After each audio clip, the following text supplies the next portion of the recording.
grande es su grande amor y su gran fidelidad. Mas yo proclamo esta verdad, mi Cristo es siempre fiel. Su amor nos va a venir aquí, dejando el trono allá. Y asimismo se humilló al morir en cruenta cruz, pero después resucitó, tal como un día prometió. Mi Cristo es siempre fiel.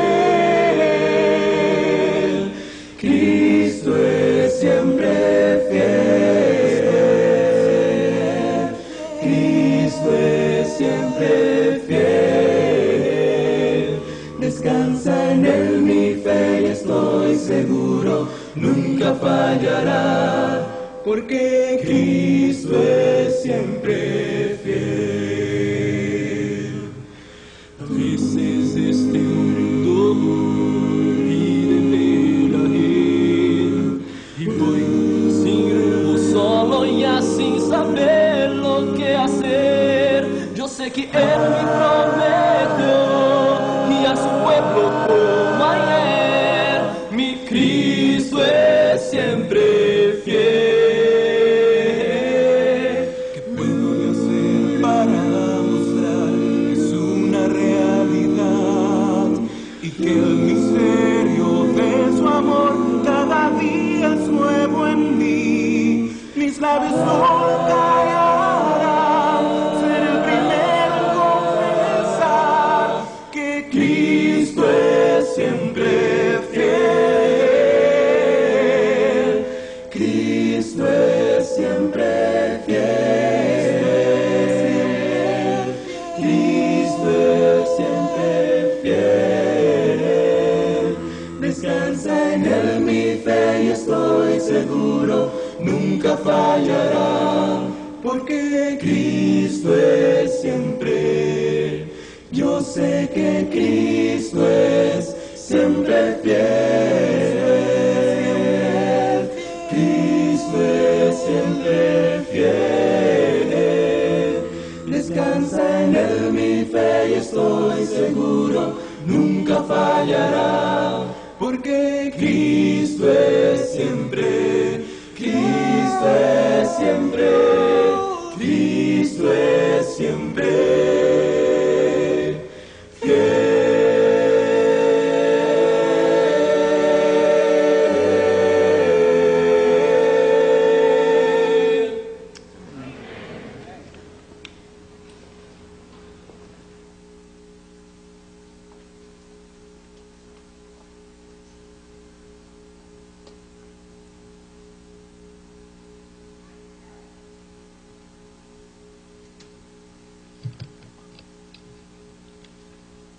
Muy buenos días.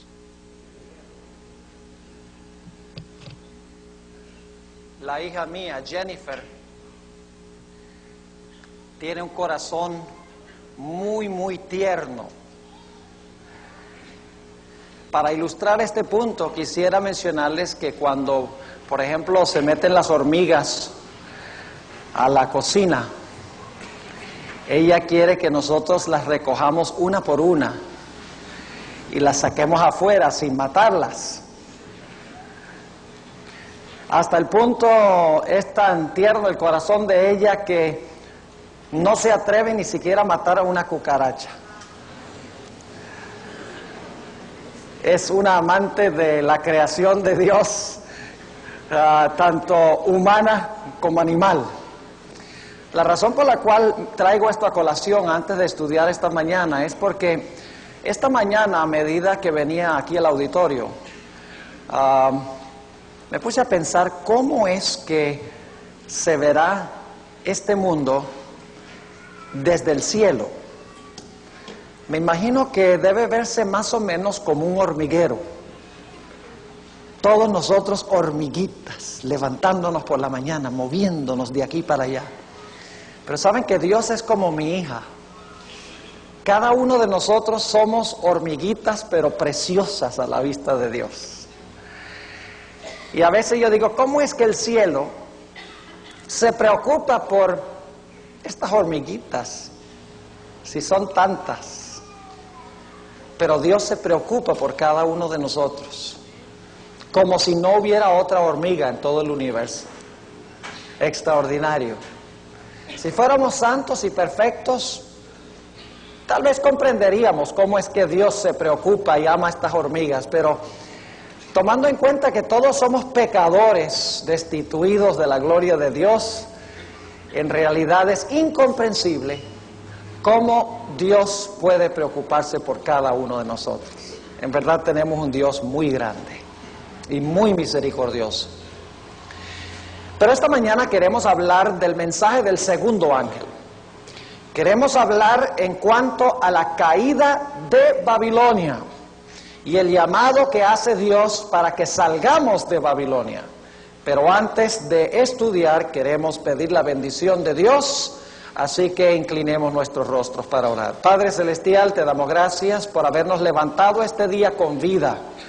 Gracias por ese maravilloso don que nos has concedido. Pedimos que nos des mentes claras esta mañana para entender tu mensaje.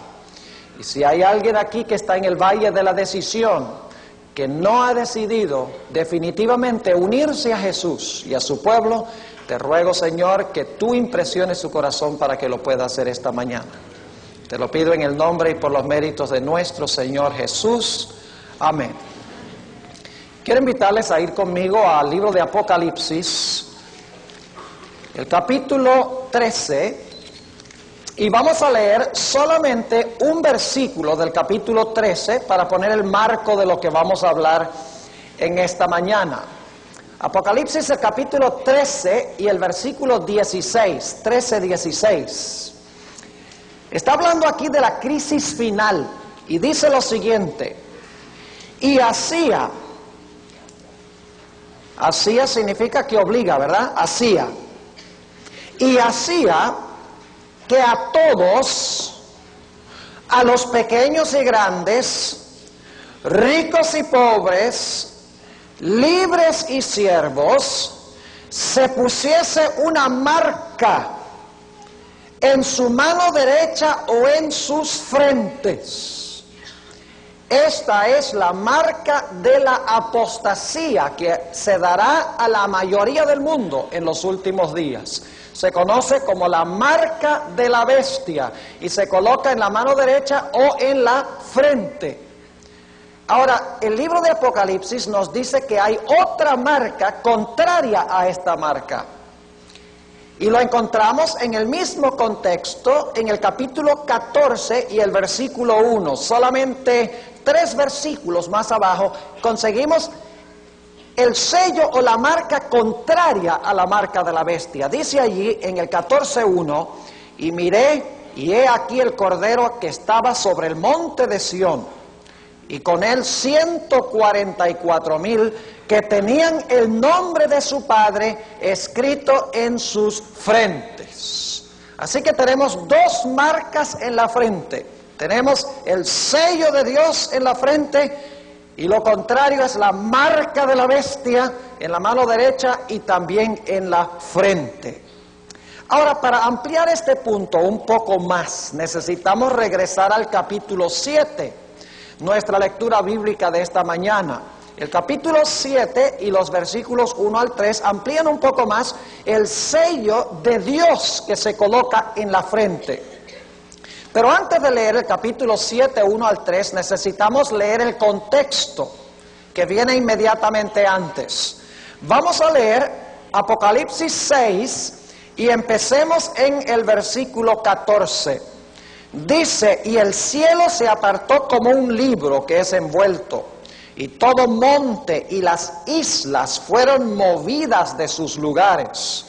Y los reyes de la tierra y los príncipes y los ricos y los capitanes y los fuertes y todo siervo y todo libre se escondieron en las cuevas y entre las peñas de los montes, y decían a los montes y a las peñas: caed sobre nosotros y escondednos de la cara de aquel que está sentado sobre el trono y de la ira del Cordero. Estos son los que reciben la marca de la bestia. Yo no sé si ustedes notaron algunas de las expresiones semejantes. Nuevamente en el 13:16 habla de pequeños y grandes, ricos y pobres, libres y siervos. Expresiones que se usan aquí también en Apocalipsis el capítulo 7.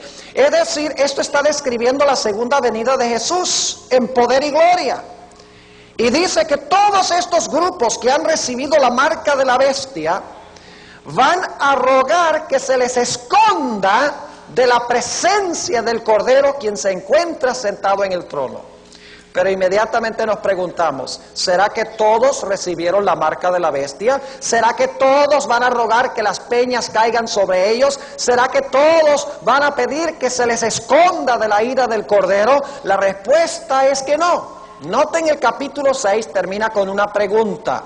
Porque el gran día de su ira es venido, ¿y quién podrá estar firme? Es decir, ¿quién podrá mantenerse en pie? ¿Quién será fiel cuando se manifieste Cristo en poder y gloria para derramar su ira sobre aquellos que tienen la marca de la bestia? La respuesta está en el capítulo 7, versículo 1.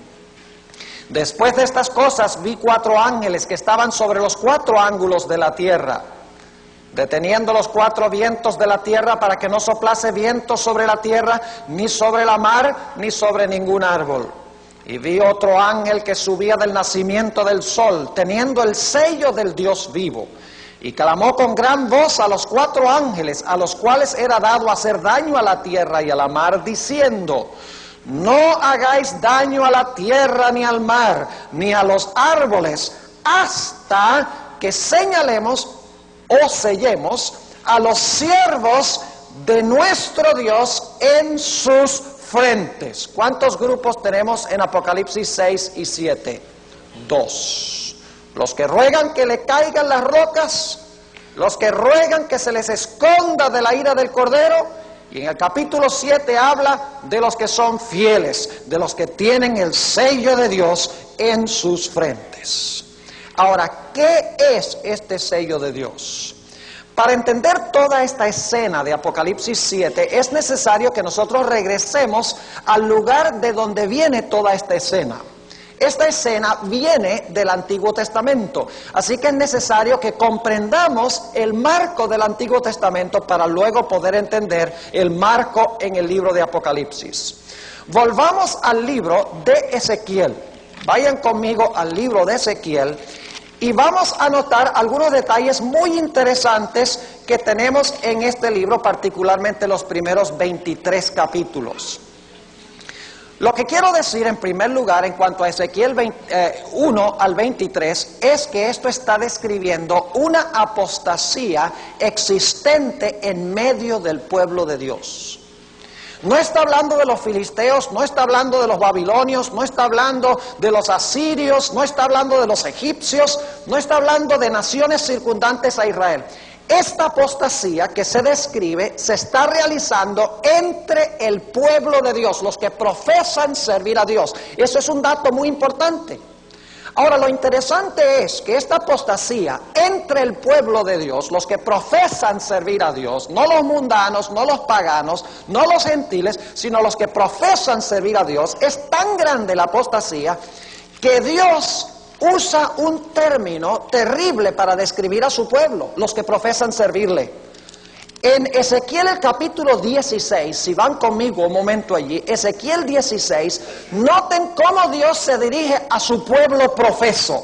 Ezequiel 16, y podríamos leer muchos versículos de este capítulo, pero solo vamos a leer 2. Esta palabra que les voy a mencionar se usa más de 30 veces en este solo capítulo. Noten el capítulo 16 y el versículo 30.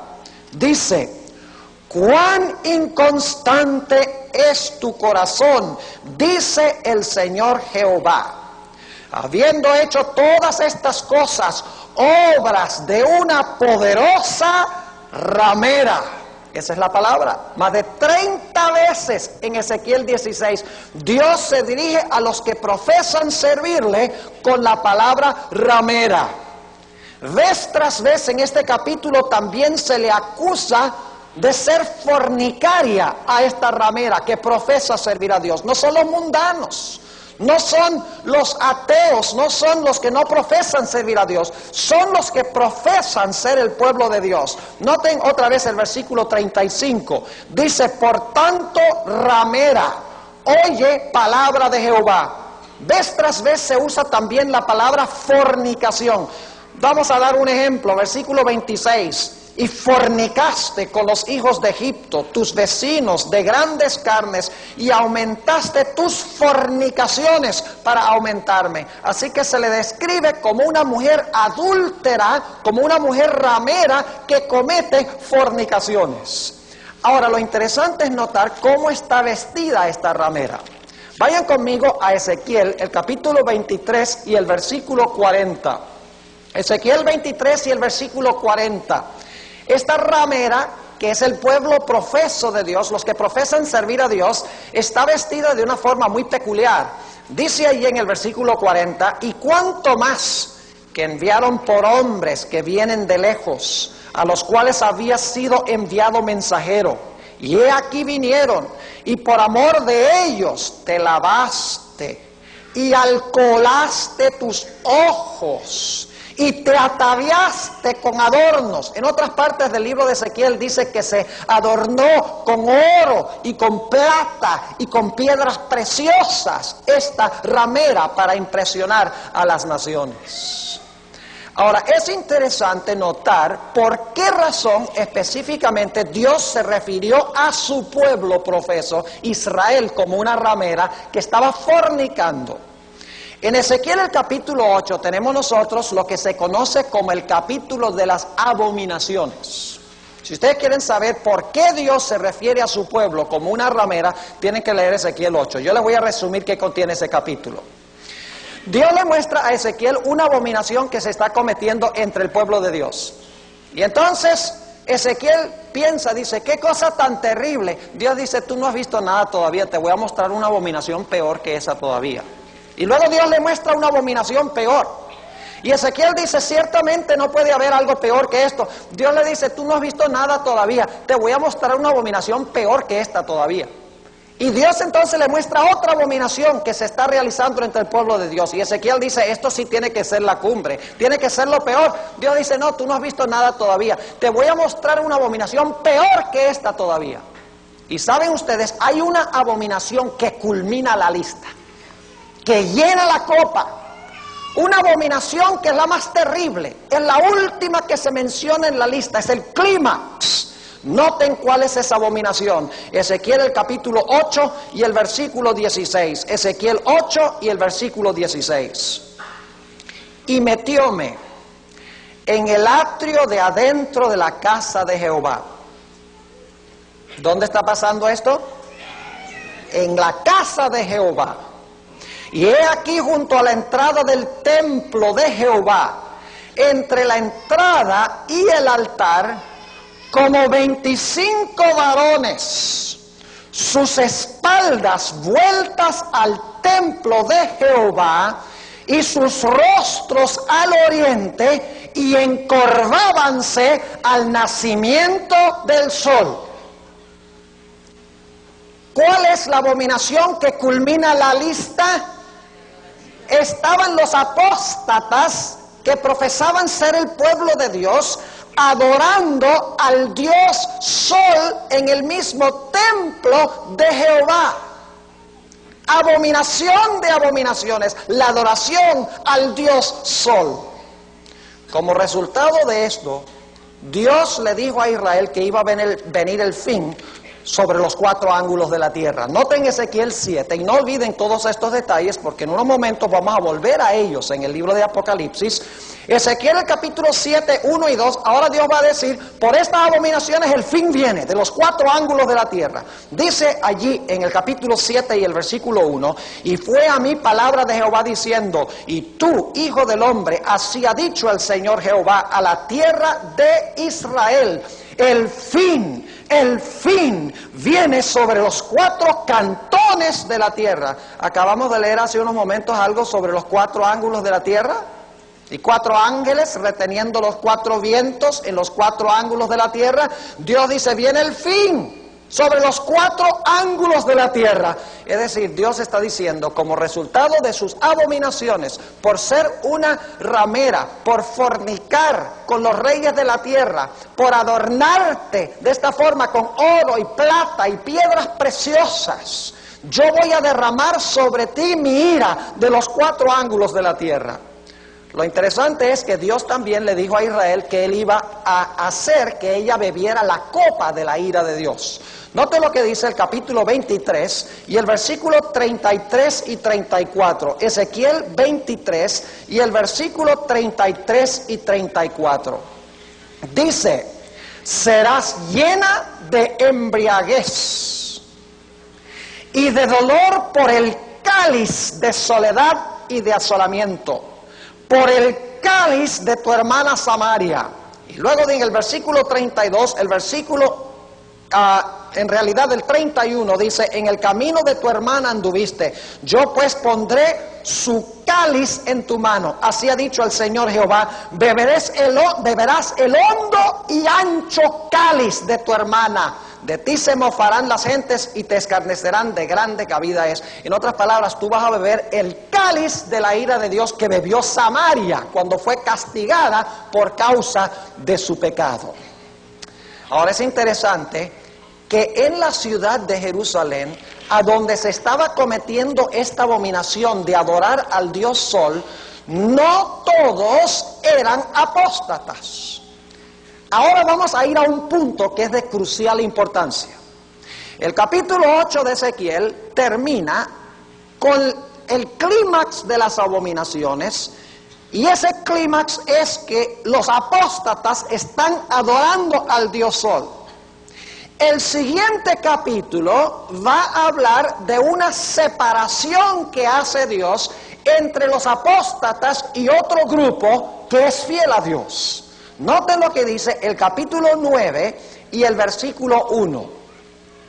Y clamó en mis oídos con gran voz diciendo, los visitadores de la ciudad han llegado, y cada uno trae en su mano su instrumento para destruir.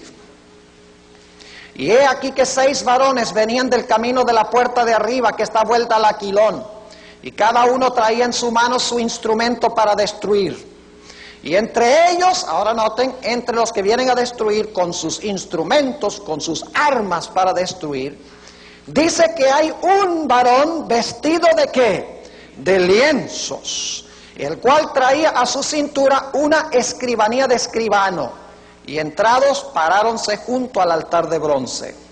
Y la gloria del Dios de Israel se alzó de sobre el querubín sobre el cual había estado, al umbral de la casa, y llamó Jehová al varón vestido de lienzos, que tenía a su cintura la escribanía de escribano. Y díjole Jehová, ahora escuchen, antes que venga la destrucción, Dios va a hacer algo. Antes de castigar a los apóstatas que están adorando al Dios Sol, Dios va a hacer algo. ¿Qué es lo que va a hacer? Versículo 4. Y díjole Jehová, pasa por medio de la ciudad, por medio de Babilonia. ¿Tienen su Biblia esta mañana allí? ¿Por dónde pasa el varón vestido de lienzos? Por Jerusalén, el pueblo de Dios. Y dice, y pon una ¿qué? Una señal, ¿dónde? En la frente. ¿Alguna relación con Apocalipsis 7? Obviamente que sí. Pon una señal en la frente antes de la destrucción, antes que los ángeles de los 4 ángulos destruyan. Haz una obra de sellar a mis siervos fieles. Y noten lo que sigue diciendo. Dice en el versículo 4, y díjole Jehová, pasa por medio de la ciudad, por medio de Jerusalén, y pon una señal en la frente a los hombres que gimen y que claman a causa de todas las abominaciones que se hacen en medio de ella. Pregunta, ¿hay un remanente fiel en este pasaje? Claro que sí. ¿Reciben ellos la práctica de adorar al Dios Sol? No. ¿Qué reciben ellos en sus frentes? El sello de Dios. Es más, ellos claman y gimen por la apostasía que hay entre el pueblo de Dios. Claman y gimen porque se está adorando al Dios Sol. Están completamente tristes y agobiados por el hecho de que se está adorando al Dios Sol entre los que profesan servir a Dios. Y luego quiero que noten qué sucede después que cada siervo de Dios ha sido sellado. Versículo 5. Y a los otros dijo a mis oídos: pasad por la ciudad en pos de él. Es decir, cuando él termine su obra, en pos de él, cuando haya sellado a todos los que claman y gimen, todos aquellos que están completamente agobiados por las abominaciones que se cometen y la adoración al sol, dice: pasad en pos de él y herid. No perdone vuestro ojo, ni tengáis misericordia. Matad viejos, mozos y vírgenes, niños y mujeres, hasta que no quede ninguno más. A todo aquel sobre el cual hubiere señal, no llegaréis, y habéis de comenzar desde mi santuario. Comenzaron pues desde los varones ancianos que estaban delante del templo. Ahora yo quisiera ir un momento al capítulo 11, para que ustedes vean lo que sucedió apenas terminó la obra del sellamiento. El capítulo 11, y vamos a leer los versículos 22 y 23. Si ustedes leen el capítulo 1 de Ezequiel, van a encontrar que Dios en una carroza cósmica viene al templo de Jerusalén. Y viene para hacer esta obra del sellamiento. A eso viene, para separar a los fieles de los infieles. Ahora, cuando Dios termina esa obra de sellar a sus fieles, Dios hace algo. La Shekinah gloriosa, o la gloria de Dios que se manifestaba en el santuario, que había venido allí para hacer la obra de separación, ahora se va a retirar de la ciudad de Jerusalén. Noten el capítulo 11 y el versículo 22. Después alzaron los querubines sus alas, y las ruedas en pos de ellos.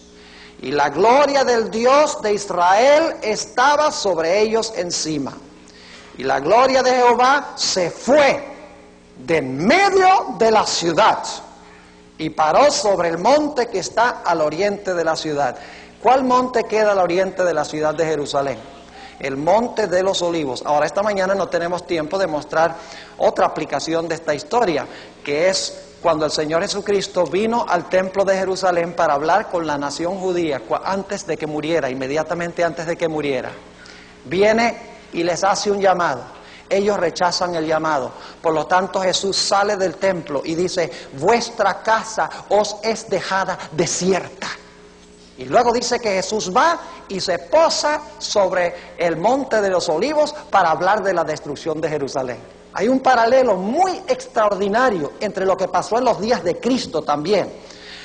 Pero queremos notar aquí específicamente que cuando termina la obra del sellamiento, ¿qué sucede con la Shekinah gloriosa, con la presencia de Dios? Se levanta y abandona la ciudad. Y ahora la ciudad no tiene amparo. ¿Quiénes son los únicos que van a ser amparados de la destrucción que viene por los ejércitos de Nabucodonosor? Solamente aquellos que tienen la señal en sus frentes son los que serán escudados. Ahora nos preguntamos inmediatamente, ¿qué es esta señal que se colocó en la frente? Bueno, el libro de Ezequiel lo explica y también el libro de Jeremías. Vayan conmigo a Ezequiel el capítulo 20 y el versículo 12. Dejemos que el mismo Ezequiel lo explique. Ezequiel el capítulo 20 y el versículo 12, un versículo muy bien conocido por nosotros. Dice: y diles también mis domingos. Tan temprano y miren, no están tan alerta. Y diles también mis sábados, para que fuesen por señal entre mí y ellos, para que supiesen que yo soy Jehová, que los santifico. ¿Cuál es la señal de Dios? El sábado. Noten el versículo 20. y santificad mis sábados, y sean por señal entre mí y vosotros, para que sepáis que yo soy Jehová vuestro Dios. Saben que el sábado identifica al verdadero Dios. Si Israel hubiera estado guardando el sábado, nunca hubieran adorado al sol. ¿Cómo iban a adorar al sol como Dios si guardaban el sábado reconociendo que solo hay un Dios verdadero, el Dios creador del cielo y la tierra? Dios dice, el sábado es mi señal. Ahora, ¿saben ustedes que el profeta Jeremías dice que Jerusalén fue destruida porque no guardó el sábado? Note lo que dice en Jeremías el capítulo 17. Jeremías el capítulo 17, y solamente vamos a leer el versículo 27 para captar el punto que estoy tratando de recalcar. Los versículos anteriores, Dios dice, mira, le dice a Jerusalén, si ustedes guardan mis sábados, Jerusalén va a permanecer para siempre. No tienen que preocuparse de que el enemigo venga a destruir la ciudad, venga a destruirlos a ustedes. Si ustedes guardan mis sábados, la ciudad estará segura. Pero ahora Dios dice que si no lo hacen, algo va a pasar. Versículo 27. Mas si no me oyereis para santificar el día del sábado, y para no traer carga ni meterla por las puertas de Jerusalén en el día de sábado, yo haré encender fuego en sus puertas y consumirá los palacios de Jerusalén y no se apagará. ¿Qué fue lo que trajo la destrucción de Jerusalén por fuego por parte de Nabucodonosor? ¿Qué fue? El hecho de que estaban pisoteando, ¿qué cosa? El sábado de Dios. Pero ¿tenían algunos la señal de Dios? ¿Estaban guardando algunos el sábado en honor a Jehová? Sí. Así que ustedes notan que en Ezequiel hay un contraste entre dos clases de personas. Los que están adorando al Dios Sol y están cometiendo esta abominación, y los que están observando, ¿qué cosa? El santo sábado de Jehová en honor al Creador. Un contraste entre los que adoran al sol y los que adoran al Creador en su santo día. Ahora necesitamos ir al libro de Apocalipsis para ver el cumplimiento final de esto. Porque lo que pasó en Jerusalén es una figura, un símbolo, una ilustración de lo que va a suceder a nivel mundial al final de la historia. Volvamos otra vez al libro de Apocalipsis, el capítulo 7, y luego entonces vamos a ir a otra escena muy interesante en el capítulo 17. Noten el capítulo 7. Hay dos grupos en el capítulo 7 y los últimos versículos del capítulo 6, ¿sí o no? Claro que sí, ya lo leímos. Están aquellos que lloran para que las rocas caigan sobre ellos y para que sean escondidos de la ira del Cordero. Ellos recibieron, ¿qué cosa? La marca de la bestia. Por el otro lado están los que son, ¿qué? Sellados, ¿dónde? En la frente. ¿Son ellos destruidos por la ira del Cordero? No, dos grupos. Un grupo que tiene la marca de la bestia, que clama que caigan las rocas y que sean escondidos de la ira del Cordero. Y el otro grupo que dice, he aquí, este es nuestro Dios, le hemos esperado y Él nos salvará. Tienen el sello y van a ser escudados o protegidos de la ira que viene. ¿Y de dónde viene la ira? De los cuatro ángulos de la tierra. ¿Recuerdan lo que leímos en el libro de Ezequiel? Ahora vamos a Apocalipsis 17 para que vean cómo es de interesante este asunto.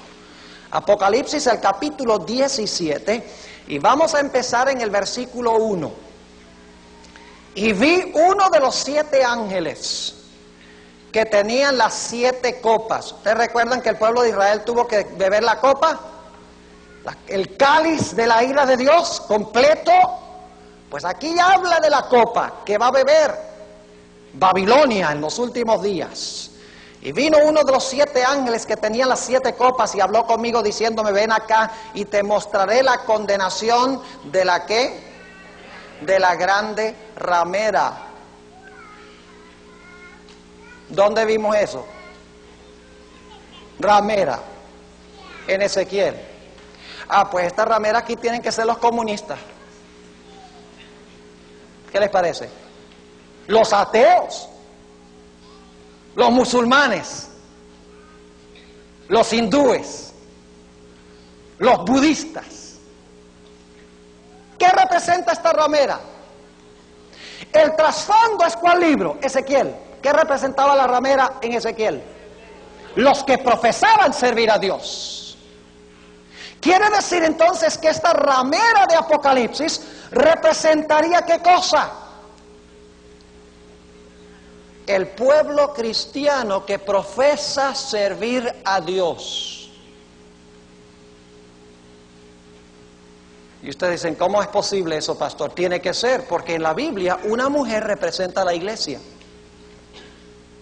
Por ejemplo, en Apocalipsis 12 hay una mujer vestida del sol, la luna debajo de los pies, una corona con 12 estrellas, tiene que huir al desierto. Nosotros sabemos que eso es un símbolo de la iglesia pura y verdadera de Cristo. Eso significa que entonces la ramera de Apocalipsis debe ser una iglesia que profesa servir a Cristo, pero que se ha prostituido, perdonen la expresión, adoptando prácticas paganas de las naciones circundantes. Es decir, la ramera representa un cristianismo apóstata, porque la ramera representa al pueblo de Dios.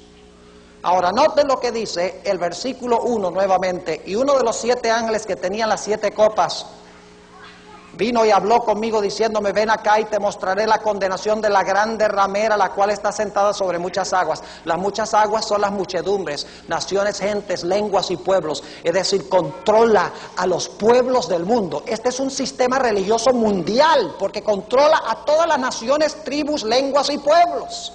Es un sistema cristiano apóstata que se ha prostituido, que ha dañado las enseñanzas de la palabra de Dios, que profesa servir a Dios y que controla la gente en todo el mundo. Es un sistema que se encuentra en todas las partes del mundo. Y noten el versículo 2, con la cual han... ¿Dónde vimos esa palabra? En Ezequiel 16. ¿Y a quién describía esa palabra en Ezequiel 16? ¿A los paganos o a los que profesaban servir a Dios? A los que profesaban servir a Dios. Así que dice, con la cual han fornicado los reyes de la tierra. Los que moran en la tierra se han embriagado con el vino de su fornicación. El vino representan falsas doctrinas. Versículo 3. Y me llevó en el espíritu al desierto, vi una mujer sentada sobre una bestia bermeja llena de nombres de blasfemia, que tenía 7 cabezas y 10 cuernos. ¿Cómo está vestida esta ramera? ¿De dónde viene todo esto? De Ezequiel. Los 4 ángulos, el sello, la ramera, la fornicación, todo viene del Antiguo Testamento. Tiene que ser un pueblo que profesa servir a Dios. ¿Cómo está vestida? Versículo 4. Y la mujer estaba vestida de púrpura y de escarlata, y dorada con oro, y adornada de piedras preciosas y de perlas. Es un sistema rico que tiene mucho oro, mucha plata, muchas piedras preciosas. Y ahora escuchen esto, teniendo un cáliz de oro en su mano, lleno de ¿qué? ¿Dónde vimos eso antes? En el Antiguo Testamento, ¿quién tenía las abominaciones? El pueblo profeso de Dios. ¿Quién tiene las abominaciones aquí? La ramera. Así que dice que tiene una copa llena de abominaciones y de la suciedad de su ¿qué? De su fornicación. Y en su frente un nombre escrito, Misterio, Babilonia la Grande, la madre de las fornicaciones y de las abominaciones de la tierra. No cabe duda, queridos hermanos, amigos, jóvenes, señoritas, que esto representa un sistema cristiano apóstata. Pero yo pregunto, ¿estará todo el pueblo de Dios en apostasía?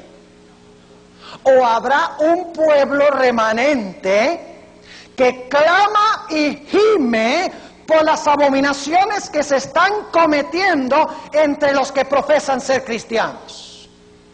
Tiene que haber un remanente que van a recibir ¿qué cosa? El sello del Dios vivo. Ahora preguntémonos, ¿qué es este sello del Dios vivo? ¿Qué era el sello en el Antiguo Testamento? ¿Qué era el sello? La marca era el sábado. ¿Y qué estaban haciendo los apóstatas? No les oigo. Están adorando al sol. El contraste entonces es entre los que guardan el sábado como la señal y los que están adorando al Dios sol. Y ustedes dirán, bueno, pastor, pero en los últimos días los cristianos no van a estar adorando al sol. El pueblo de Dios va a estar guardando el sábado. Pero la mayoría del mundo cristiano no se arrodillan para adorar al sol. Pero hacen algo muy parecido. Porque adoran en el día del sol. Y ustedes dicen, no es igual adorar al sol que adorar en el día del sol. Y yo les digo que es lo mismo. Y les voy a explicar por qué razón. Y lo voy a hacer en forma de pregunta. Y yo sé que estas son palabras fuertes. Yo oré mucho para pedirle a Dios que me dirigiera sobre qué presentar aquí en esta semana de oración. Yo podría haber venido a contarles historias. Yo podría haber venido aquí a entretenerlos. Pero estamos demasiado avanzados en la historia para esas cosas. Demasiado avanzados. Estamos en los últimos momentos de la historia y estos son los mensajes finales de Dios. Así que, si esperaban ser entretenidos y reírse mucho y que les echara muchas historias, siento haberlos decepcionado. Ahora, escuchen bien, en forma de pregunta. ¿Quién creó el sol? Dios. ¿Lo creó como un objeto de adoración? ¿Qué pasa entonces si usted lo convierte en un objeto de adoración? ¿Cómo se llama eso? Se llama idolatría. Idolatría es tomar un objeto de adoración, convertirlo en un objeto de adoración cuando Dios no lo hizo para eso. Tomar un objeto secular y rendirle adoración en vez de rendirle adoración al Dios verdadero. Ahora yo les pregunto, ¿quién hizo el primer día de la semana? Dios. ¿Lo hizo para la adoración? Entonces, ¿qué pasa si usted lo convierte en un día de adoración? Es idolatría. No importa si es un objeto o si es un día. Si es un objeto secular, usted lo convierte en un objeto de adoración. O si usted toma un día secular y lo convierte en un día de adoración, igual usted está haciendo para la adoración algo que Dios no hizo para la adoración. La vasta mayoría del mundo cristiano hoy está guardando un falso día de reposo, mientras que profesa al mismo tiempo servir al Dios verdadero. Ahora permítame decirles una cosa. Nosotros debemos amar a la gente de todas las iglesias. Dios tiene hijos verdaderos en todas las iglesias. Es más, tiene más hijos verdaderos fuera de la iglesia adventista que adentro de la iglesia adventista. Pero mucha de esa gente no conoce lo que estamos hablando aquí esta semana. Lo desconoce, no ha tenido la oportunidad de conocerlo. Son sinceros y cuando escuchan este mensaje es como si se le quita la venda de los ojos y de repente ven la luz. Gloria al Señor. Hijos e hijas verdaderos de Dios. Debemos amarlos. No debemos amar los sistemas a los cuales pertenecen, pero debemos amar a cada individuo dentro de esos sistemas. Porque Cristo murió por cada uno de ellos. Y hay de nosotros si miramos mal a personas por lo que creen y por lo que practican.